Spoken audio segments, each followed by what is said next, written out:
Hello guys, welcome back to Coding English Summit. இன்னைக்கு நம்ம இந்த வீடியோவில் எந்த ப்ரோக்ராம் பார்க்க போகிறோம்னா program to find given number is automorphic number or not. automorphic நம்பர்னு என்னென்னா எக்ஸாம்பிள் இங்கே காட்டுறேன். இப்போ எக்ஸாம்பிளுக்கு 5 சொல்லி இன்புட்டாக யூஸர் கொடுக்குறாங்கன்னா இதை ஸ்கொயர் பண்ணுன்னு கிடைக்கும் 25 சொல்லி கிடைக்கும். இங்கே எத்தனை டிஜிட் இருக்குது? 1 டிஜிட் இருக்கா? கடைசியில் இருக்க 1 டிஜிட்க்கு இது மேட்ச் ஆகுதான் சொல்லி பாருங்கள். இங்கே 5 இருக்குது, இங்கேயும் 5 இருக்குது. ஸோ ரெண்டுமே மேட்ச் ஆகுது அப்படின்னா இது ஆட்டோமார்பிக் நம்பர். இப்போது 6 எடுத்துக்கோங்க. 6ஐ ஸ்கொயர் பண்ணால் 36.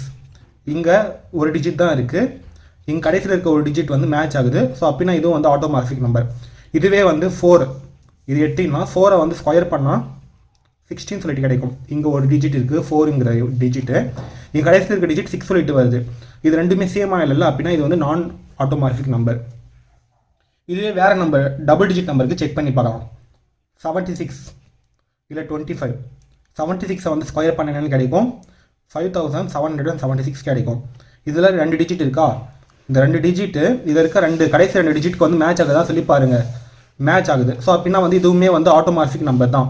இப்போ இங்கே 25 இருக்குது, இதை ஸ்கொயர் பண்ணால் 625 சொல்லிட்டு கிடைக்கும். இங்கே கடைசியில் இருக்க 2 டிஜிட்டு இந்த 2 டிஜிட்க்கு மேட்ச் ஆகுது. ஸோ அப்படின்னா இதுவுமே ஆட்டோமார்பிக் நம்பர் தான். இப்போது 15 சொல்லிட்டு எடுத்திங்கன்னா இதை ஸ்கொயர் பண்ணால் 225 சொல்லிட்டு கிடைக்கும். இப்போது இங்கே கடைசியில் இருக்கிற இந்த 2 டிஜிட் கடைசியில் இருக்கிற 2 டிஜிட்க்கு மேட்ச் ஆகுதா சொல்லி பாருங்கள். இங்கே ஒரு டிஜிட் மட்டும் தான் மேட்ச் ஆகுது, இன்னொரு டிஜிட் மேட்ச் ஆகலை. ஸோ அப்படின்னா இது நாட் ஆட்டோமார்பிக் நம்பர். இதே போல் 3 டிஜிட் நம்பர் எடுத்துக்கோங்க. 376 இதை பண்ணிங்கன்னா 1,41,376. இதுவுமே என் கடைசியில் இருக்க 3 டிஜிட் இந்த கடைசியில் இருக்க 3 டிஜிட்க்கு இங்கே இருக்க இதுலுமே இதில் 3 டிஜிட் இருக்க வேல்யூ இந்த கடைசியில் இருக்க 3 டிஜிட்க்கு மேட்ச் ஆகுதா சொல்லி பாருங்கள். மேட்ச் ஆகுது அப்படின்னா இதுவுமே ஆட்டோமார்பிக் நம்பர். ஸோ இதுதான் ஆட்டோமார்பிக் நம்பர் சொல்லி சொல்லுவாங்க. நிறைய நல்ல ப்ரோக்ராம் எழுதுகிற பசங்க கூட டெக்னிக்கல் வேர்ட் தெரியாமல் என்ன ப்ரோக்ராம் தெரியாமல் நிறைய ப்ரோக்ராம்ஸ் இன்டர்வியூவில் விட்டுட்டு கேள்விப்பட்டிருக்கேன். ஸோ டெக்னிக்கல் வேர்டை தெரிஞ்சுட்டு அது என்ன சொல்லி ஒரு அளவு சால்வ் பண்ணி வச்சா அது பிளேஸ்மெண்ட் ஆகிறதுக்கு சான்சஸ் இருக்குது. ஸோ ஆட்டோமார்பிக் நம்பருங்கிறது இதுதான். இப்போது இதுக்கான ப்ரோக்ராம் இப்போ எழுதலாமா? இதுக்கு ஹெட்டர் ஃபைல் எழுதிக்கிறேன்.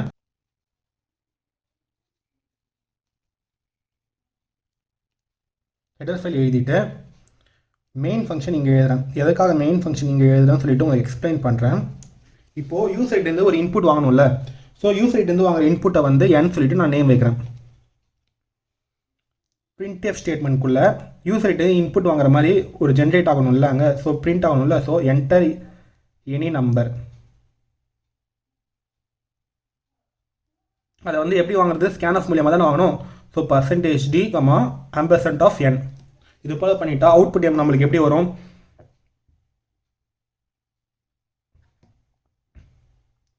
என்டர் எனி நம்பர் சொல்லிட்டு கேட்கும். அந்த இடத்துல எக்ஸாம்பிளுக்கு இந்த 76 இன்புட் கொடுத்துருக்க மாதிரியே எழுதிக்கலாம். 76 சொல்லி கொடுத்தா இந்த இடத்துல ஸ்கேன் ஆஃப் 76 என்டர் பண்ணிட்டாங்கன்னு வச்சுக்கோங்களேன். இப்போ நெக்ஸ்ட் என்ன பண்ண போகிறோம்? இங்கே அதுக்கான ஸ்கொயர் வேல்யூ நம்ம எங்கே எழுதிடும்? printf square of a number equal to %d. அந்த ஸ்கொயர் வேல்யூ கண்டுபிடிக்கணும் என்ன பண்ணணும்? 2 தடவை n மல்டிப்ளை பண்ணணும்ல. ஸோ n × n இதை மல்டிப்ளை பண்ணிட்டா இங்கே எப்படி டிஸ்பிளே ஆகும்? அவுட்புட்டில் ஸ்கொயர் ஆஃப் எ நம்பர் சொல்லிட்டு இதை மல்டிப்ளை பண்ண என்னன்னு வரும்? 5776 தானே.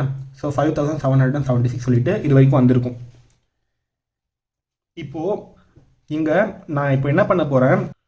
இது ஆட்டோமார்பிக் நம்பரா இல்லையான்னு சொல்லிட்டு இதுக்குன்னு சொல்லிட்டு ஒரு செப்பரேட் ஃபங்க்ஷன் இங்கே நான் கிரியேட் பண்ணிவிட்டு அந்த ஃபங்க்ஷனுக்குள்ளே அந்த லாஜிக் நான் செக் பண்ணுவேன். அது ஆட்டோமாட்டிக் நம்பராக இருந்துச்சுன்னா 1 ரிட்டர்ன் பண்ணும். 1ங்கிறது ட்ரூவாக மென்ஷன் பண்ணும். இல்லைனா நீங்கள் நார்மலாக ரிட்டர்னுங்கிற வேல்யூவில் 1 பாஸ் பண்ணுவேன். இதுவே அந்த ஃபங்க்ஷனில் ஆட்டோமாட்டிக் நம்பராக இல்லைனா 0ங்கிற வேல்யூ ரிட்டர்ன் பண்ணிவிடுவேன். ஓகேங்களா? இதுதான் இப்போ ப்ரோக்ராமு. இப்போது இஃப் அந்த ஃபங்க்ஷன் நம்மள தான் நேம் வச்சுக்கணும். ஸோ உங்களுக்கு பிடிச்ச நேம் நீங்கள் சூஸ் பண்ணிக்கோங்க. நான் என்ன நேம் வைக்கிறேன்னா ஆட்டோமார்பிக் செக் ஃபங்க்ஷன் சொல்லிட்டு நேம் வச்சுட்டு அதில் நான் இன்புட்டாக வாங்கினேன் இந்த n வேல்யூ நான் பாஸ் பண்ணிடுறேன். இது ஈக்குவல் டு 1 இருந்துச்சுன்னா என்னன்னு சொன்னேன்? printfல ஆட்டோமார்பிக் நம்பர் சொல்லிட்டு பிரிண்ட் பண்ணிடுறேன். இல்லைனா 1 இல்லைனா 0 தான் இருக்கும். ஸோ ரிட்டன் வேல்யூ ஜீரோவாக நான் பாஸ் பண்ணல. ஸோ printfல நாட் எ ஆட்டோமார்பிக் நம்பர் சொல்லிட்டு அனுப்பிடுறேன். இதோட இந்த மெயின் ஃபங்க்ஷன் வந்து க்ளோஸ் பண்ணிடுறேன். இப்போது இங்கிருந்து இந்த நான் ஃபங்க்ஷன் நேம் எழுதி வச்சுருக்கேன்ல, இதோட டெஃபினேஷன் வந்து ஃபங்க்ஷனுக்கு மேலேயே, அதாவது மெயின் ஃபங்க்ஷனுக்கு மேலேயே கொடுக்க இப்போ நான் எழுத போகிறேன். இது மாதிரி கொடுத்தா ஃபங்க்ஷன் டிக்ளரேஷனுங்கிறது அவசியம் இல்லை. இதெல்லாம் ஃபங்க்ஷன் இன்சிங்கிற கான்செப்டில் வந்து சொல்லியிருப்பேன். அதே போல் இந்த கான்செப்ட்க்கு வந்து sum of the digit of given number சொல்லிட்டு ஒரு ப்ரோக்ராம் எடுத்துருப்பேன் சி கான்செப்ட்லேயே. அதுக்கான லிங்க் வந்து கீழே டிஸ்கிரிப்ஷனில் கொடுத்துருக்கேன். அது ரெண்டுமே பார்த்துட்டு இருந்தீங்கன்னா இனிமேல் இது தெளிவாக புரியும். ஸோ இந்த ஆட்டோமார்பிக் ஃபங்க்ஷனை வந்து இங்கே நான் எழுதுகிறேன். இப்போ நான் இங்கே என்ன பண்ண போகிறேன், இது வந்து ஒரு இன்டீஜர் ஃபார்மேட்க்கு நான் எழுதுகிறேன். எதனாலனா வந்து ரிட்டன் டைப் வந்து இங்கே 1 இல்லை 0 வந்து பாஸ் பண்ணணும்ல. ஸோ அந்த 1 இல்லை 0 வந்து இன்டீஜர் மூலமாக தான் நான் பாஸ் பண்ண முடியும். ஸோ இன்ட்டு இங்கே நேம் என்ன வச்சுருக்கேன், ஆட்டோமார்பிக் செக் ஃபங்க்ஷன் சொல்லிட்டு வச்சுட்டு இங்கே என்னங்கிற இன்டீஜர் வேல்யூ வந்து பாஸ் பண்ணல. ஸோ இன்ட்டு என்னு சொல்லிட்டு கூட யூஸ் பண்ணிக்கலாம், இல்லை உங்களுக்கு பிடிச்ச நேம் வந்து யூஸ் பண்ணிக்கலாம். ஓகேவா, இதுதான் ஃபங்க்ஷன் டெஃபினிஷன். இப்போ நான் இங்கே என்ன லாஜிக் யூஸ் பண்ண போகிறேன்னா, இப்போது 76 5776 இப்போ இதுதானே, இதை வந்து ஆட்டோமார்பிக் நம்பராக இல்லையான்னு சொல்லிட்டு நான் எந்த லாஜிக் மூலியமாக வந்து ஃபைண்ட் பண்ண போகிறேன்னா, மாடுலோ 10 சொல்லிட்டு ஒரு ஆப்ரேஷன் இருக்குது. இது எதுக்காக யூஸ் ஆகும்னா வந்து இந்த நம்பரில் இருந்து லாஸ்ட் டிஜிட்டை வந்து ஃபெச் பண்ணுறதுக்காக யூஸ் ஆகும். இதே மாடுலை வந்து இந்த இதுக்கும் யூஸ் பண்ணோன்னா வந்து இந்த டிஜிட் லாஸ்ட் நம்பரை வந்து தனியாக வந்து எடுக்கும். ஓகேவா, அதாவது 76 மாடுலோ 10 சொல்லிட்டு பண்ணும்போது எனக்கு ஆன்சர் வந்து 6 மட்டும் கிடைக்கும்.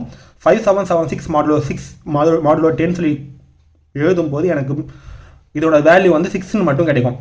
ஓகேங்களா, ஸோ அது போல் ஃபஸ்ட்டு நான் என்ன பண்ண போகிறேன்னா வந்து இன்ட்டு இந்த ஸ்கொயர் வேல்யூ இங்கே எழுதிக்கிறேன்.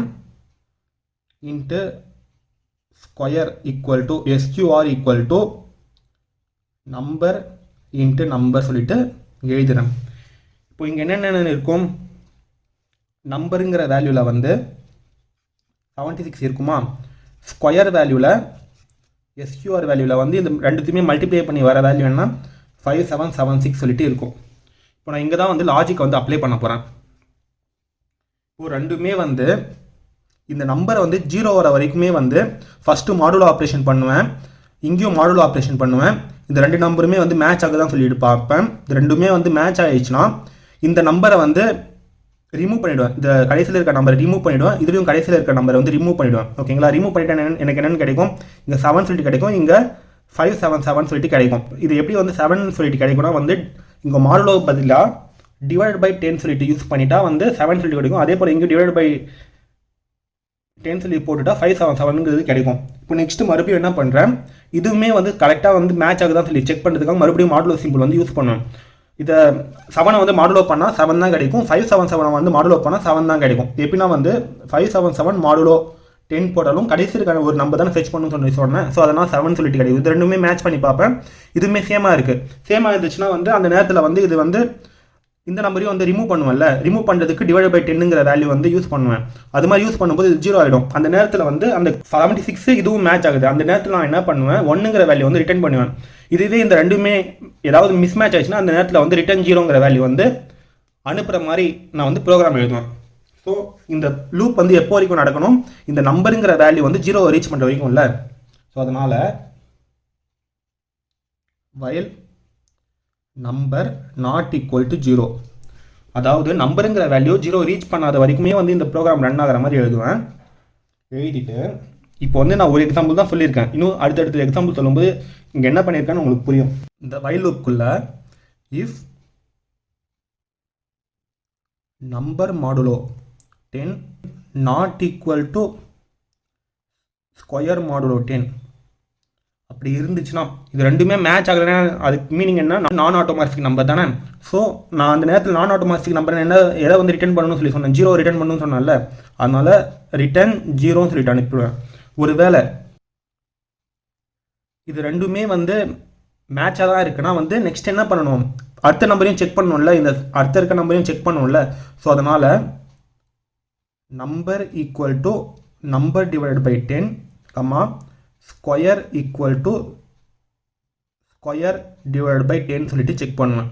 ஓகேவா, செக் பண்ணிவிட்டு இந்த வைல் லூப் வந்து எங்கே ஓப்பன் ஆகுதோ இங்கே க்ளோஸ் பண்ணிடுறேன். இந்த பெராந்தசிஸ் இருக்குல்ல, இதுக்கு மேலே இந்த கர்லி பிரேசஸ்க்கு மேலே வந்து ரிட்டர்ன் ஒன்னுங்கிறத பாஸ் பண்ணுறேன்.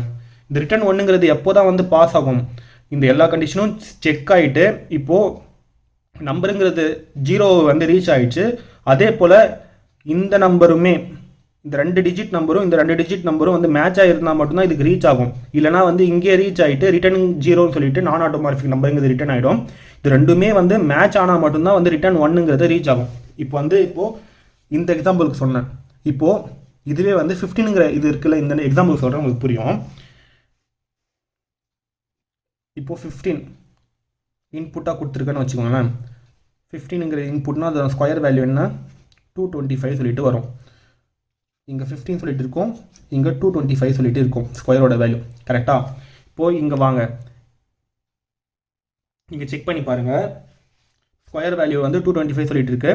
நம்பர் நாட் ஈக்குவல் டு 0, நம்பருங்கிறது 0க்கு வந்து ஈக்குவல்ட்டாக இல்லை. ஸோ கேஸ்க்குள்ளே வரும். If number modulo 10 not equal to square modulo 10, number modulo 10ங்கிறது கடைசி இந்த நம்பரை மட்டும் செக் பண்ணுமா 5. அதே போல் ஸ்கொயர் மாடுலோ 10, ஸ்கொயர் மாடுலோ 10ஓட வேல்யூ 5, ரெண்டுமே மேட்ச் ஆகுது. ஸோ அப்படின்னா ரெண்டுமே மேட்ச் ஆகிற சமயத்தில் மட்டும் தான் இந்த கேஸ்க்குள்ளே வரும். பட் கேஸ்க்கு வெளியே வந்துட்டு இப்போது நம்பரோட வேல்யூ என்னென்ன ஆகும், number equal number divide by 10, square equal square divide by 10. இப்போது 15 டிவைட் பை 10 பண்ணால் 1.5 தான். பட் நம்ம இங்கே இன்டிஜர் டைப் யூஸ் பண்ணியிருக்கனால இந்த ஃப்ராக்ஷனுக்கு அடுத்து இருக்க நம்பர்லாம் எடுத்துக்காது, 1 தான் எடுத்துக்கும். ஓகேவா? அதே போல் இங்கேயும் வந்து 2.225 வந்து டிவைட் பை 10 பண்ணும்போது 22.5 தான் வரும். பட் இங்கே இன்டிஜர் யூஸ் பண்ணியிருக்கனால ரவுண்டாக வந்து 22ங்கிறத எடுத்துக்கும். ஸோ இப்போது கடைசியில் வந்து நம்பரோட வேல்யூ என்னவா இருக்கும், 1 இருக்கும். அதே போல் ஃப்ராக்ஷனோட வேல்யூ 22ன்னு சொல்லிட்டு, ஸ்கொயரோட வேல்யூ 22ன்னு சொல்லிட்டு ஆகிருக்கும். இப்போ மறுபடியும் வந்து கேஸ்க்குள்ளே நம்பர் வந்து 0 இல்லை, 1 தான் இருக்குது. இப்போ இங்கே செக் பண்ணும், நம்பரோட வேல்யூ என்னன்னு இருக்குது, இங்கே 1 சொல்லிட்டு இருக்குது, அதாவது மாடுலர் வேல்யூ. இந்த ஸ்கொயரோட மாடுலர் வேல்யூ வந்து 2 சொல்லிட்டு இருக்குது. ரெண்டுமே மேட்ச் ஆகுது இல்லை. ஸோ அதனால் இந்த நேரத்தில் வந்து ரிட்டர்னுங்கிற வேல்யூ வந்து 0ன்னு சொல்லிட்டு வந்துட்டு இங்கேருந்து ரிட்டர்ன் ஃபங்க்ஷனுக்குள்ளே வந்தாலே வந்து வேறு எந்த ஆப்ரேஷனாக இருந்தாலும் அது எங்கேருந்து கால் ஆயிடுச்சோ அந்த இடத்துக்கே போயிடும். ஸோ டேரெக்டாக வந்து இங்கே வந்து செக் பண்ணும் ரிட்டர்னோட வேல்யூ இங்கே வந்து 1 இருக்கா இல்லை. ஸோ அப்படின்னா வந்து எல்ஸ் கேஸ்க்குள்ளே வந்துட்டு நாட் ஆட்டோமார்பிக்ஸ் சொல்லிட்டு வந்துடும். இப்போது இது ஆட்டோமார்பிக் நம்பர் கேஸாக இருந்துச்சுன்னா வந்து 625 சொல்லிட்டு இருக்குல்ல. இப்போ இதுக்கு செக் பண்ணி பார்க்கலாமா. இப்போது நம்பரோட வேல்யூ 25, நம்பர் மாடுலோ 10ஓட வேல்யூ கடைசி வேல்யூ என்ன இருக்குது 5 சொல்லிட்டு இருக்குது. ஸ்கொயர் மாடுலோ 10 625 கடைசி இது லெட்டர் என்ன இருக்குது 5 சொல்லிட்டு இருக்குது. ஸோ ரெண்டுமே வந்து ஈக்குவல்ட்டாக தான் இருக்குது. பட் இங்கே கேஸ் நாட் ஈக்குவல் இருக்கிறதுனால இந்த கேஸ்க்குள்ளே வராமல் number equal to n divide by 10, square equal square divide by 10 சொல்லிட்டு வருது. ஸோ நம்மளுக்கு என்னென்னு வரும், இங்கே நம்பரோட வேல்யூ 2ஆக மாறி இருக்கும், ஸ்கொயரோட வேல்யூ 62ஆக மாறி இருக்கும். கரெக்டாக? இப்போ மறுபடியும் என்ன பண்ணுறேன், இங்கிருந்து மறுபடியும் நம்பரை வந்து செக் பண்ணி பார்ப்போம். நம்பருங்கிறது 0 ரீச் ஆகலை. ஸோ கேஸ் வந்து 2 தான். மறுபடியும் கேஸ்க்குள்ளே வரும். இங்கே செக் பண்ணி பார்க்கும் பொழுது இங்கே நம்பர் மாடுலோ 10ஓட வேல்யூ 2, அதே போல் ஸ்கொயர் மாடுலோ 10ஓட வேல்யூ 2 தான். ஸோ ரெண்டுமே சேமாக இருக்குது. ஸோ மறுபடியும் கேஸ்க்குள்ளே வராது, கேஸ்க்குள்ளே வராமல் இங்கே வரும். இப்போது என்னோட வேல்யூ 2 டிவைட் பை 10ங்கிறது 0.2. பட் இங்கே வந்து இன்டிஜர் வேல்யூ யூஸ் பண்ணியிருக்கனால 0ன்னு சொல்லிட்டு தான் எடுத்துருக்கோம். ஸோ இங்கே 0ன்னு சொல்லிட்டு இருக்கும், ஸ்கொயரோட வேல்யூ வந்து 6 சொல்லிட்டு இருக்கும். ஓகேவா? இப்போது மறுபடியும் செக் பண்ணி பார்ப்போம். நம்பரோட வேல்யூ 0ன்னு சொல்லி ரீச் ஆகிட்டு, ஸோ அதனால் வந்து இந்த கேஸ் வந்து சால்வ் ஆகிட்டு இதிலிருந்து வெளியே வந்துடும். இந்த லூப்க்கு வெளியே வந்துட்டு ரிட்டர்ன் 1ங்கிறது வந்ததுனால ரிட்டர்ன் சொல்லி வந்தாலே வந்து அது எங்கேருந்து கால் ஆயிடுச்சோ அங்கேயே போயிட்டு செக் பண்ணும். ஸோ இங்கே வந்து செக் பண்ணும், ரிட்டர்னோட வேல்யூ இங்கேயும் ஈக்குவல் டு 1 ஆயிடுச்சுன்னா என்ன சொல்லிட்டு இருக்கும், ஆட்டோமார்பிக் நம்பர் சொல்லிட்டு இருக்குல்ல. ஸோ ஆட்டோமார்பிக் நம்பர் சொல்லிட்டு இங்கே பிரிண்ட் ஆகிடும். இவ்வளோ தான் இந்த ப்ரோக்ராம். இதுக்கான ப்ரோக்ராமிங் டெமோ வந்து கம்ப்யூட்டரில் வந்து டைப் பண்ணி வச்சுருக்கேன். அது வந்து இதில் வந்து கொஞ்சம் உங்களுக்கு புரியலனா கூட அதில் வந்து எப்படி டைப் பண்ணி வச்சுருக்கேன், லாஜிக்லாம் எப்படி பெராந்தசிஸ்லாம் எப்படி ஓப்பன் பண்ணி அந்த இடத்துல க்ளோஸ் பண்ணியிருக்கேன்னு சொல்லி பார்த்துக்கோங்க. ஸோ நோட்ஸில் பார்த்த ப்ரோக்ராம் தான் அப்படியே இங்கே எழுதி வச்சுருக்கேன். அதுக்கு நான் டிஸ்கிரிப்ஷன் கூட சைடில் வந்து இங்கே கமெண்டில் வந்து எழுதி வச்சுருக்கேன் பாருங்கள், அதுவும் பார்த்து செக் பண்ணிக்கோங்க. இப்போ நான் இதை வந்து பில்ட் அண்ட் ரன் சொல்லிட்டு பண்ணி காட்டுறேன் பாருங்கள். இப்போ நான் ப்ரோக்ராமிங்கில் இன்புட்லாம் எழுதி காட்டுறேங்க. ஃபஸ்ட்டு வந்து 5 செக் பண்ணி பார்க்கலாம். 5 செக் பண்ணால் square of A value, square of A number 5 ரெண்டுமே சேமாக இருக்குது. So given number is automorphic சொல்லிட்டு வந்துச்சு. இப்போது 2 டிஜிட் வேல்யூ 76 செக் பண்ணி பார்க்கலாம். 76 என்டர் பண்ணால் ஸ்கொயர் ஆஃப் வேல்யூ 5776 ரெண்டுமே சேமாக இருக்குது. ஸோ அதனால வந்து ஆட்டோமார்பிக் நம்பர் சொல்லிட்டு வந்துச்சு. இப்போது 3 டிஜிட் வேல்யூ செக் பண்ணி பார்க்கலாம். இது 3 டிஜிட் வேல்யூ செக் பண்ணிவிட்டு அதுக்கப்புறம் நான் ஆட்டோமார்பிக் நம்பர் கூட செக் பண்ணி பார்க்கலாம். 376 இதை மல்டிப்ளை பண்ணால் 141376. ஸோ லாஸ்ட் 3 டிஜிட் இங்கேயும் சேமாக இருக்குது, இங்கேயும் சேமாக இருக்குது. ஸோ அப்படின்னா வந்து இதுவும் ஆட்டோமார்பிக் நம்பர். இப்போது நம்ம வந்து நான் ஆட்டோமார்பிக் நம்பருக்கு செக் பண்ணி பார்க்கலாமா? இப்போது 15 வந்து மல்டிப்ளை பண்ணால் 225. இந்த நம்பர் மட்டும் மேட்ச் ஆகுது, பட் இந்த நம்பரும் மேட்ச் ஆகலை. ஸோ அப்படின்னா given number is not automorphic number சொல்லிட்டு வந்துச்சு.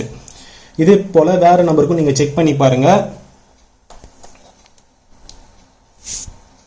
27 மல்டிப்ளை பண்ணால் 729 இங்கே மேட்ச் ஆகுது லாஸ்ட் நம்பரே. So given number is not automorphic சொல்லிட்டு வந்துச்சு. இவ்வளோதான் இந்த ப்ரோக்ராம், இவ்வளோதான் இந்த வீடியோ. இதில் ஏதாவது டவுட் இந்த கீழே கமெண்ட் பாக்ஸில் கமெண்ட் பண்ணுங்கள், ரிப்ளை பண்ணுங்கள். இது போல் மேலும் பல வீடியோஸ்க்கு நம்ம சேனல் கோடிங் இன்ஸ்டா சப்ஸ்கிரைப் பண்ணுங்கள், உங்கள் ஃப்ரெண்ட்ஸ்க்கும் ஷேர் பண்ணுங்கள். தேங்க்ஸ் ஃபார் வாட்சிங், keep support our channel. Thank you.